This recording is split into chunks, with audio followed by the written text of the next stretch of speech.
দেখাই, আমি তো ধরেন একটা গরিবের ছেলে, কৃষকের ছেলে, এখন এডিসি, বিরাট পদ, বিরাট সম্মানের জায়গা না।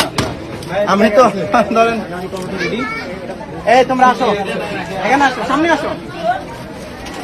আমি ওই বিষয়ে কথা বলার আগে একটা জিনিস আপনাদের বলি, আমি তো কৃষকের সন্তান।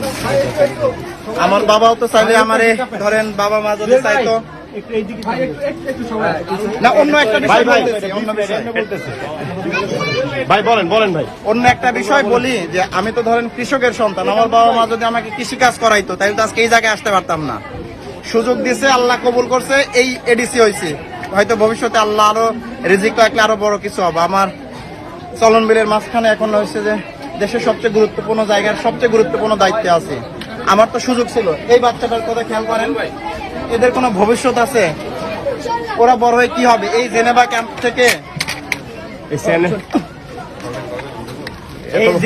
এই জেনেভা ক্যাম্প থেকে এখন পর্যন্ত কোন এসপি হয় নাই, ম্যাজিস্ট্রেট হয় নাই, জাজ হয় নাই, বড় ডাক্তার হয় নাই, রাজনীতিবিদ হয় নাই, কেউ হয় নাই। অথচ এরা তো আমাদের দেশের সম্পদ, দেশের মানুষ না। এদের প্রতি আমরা কেন বেখেয়াল? বেখেয়াল জন্যই তো আজকে যে এরা মাদক বিক্রি করে, মারামারি করে, ফাটাফাটি করে। এরা তো এই গন্ডির বাইরে বের হইতে পারে না।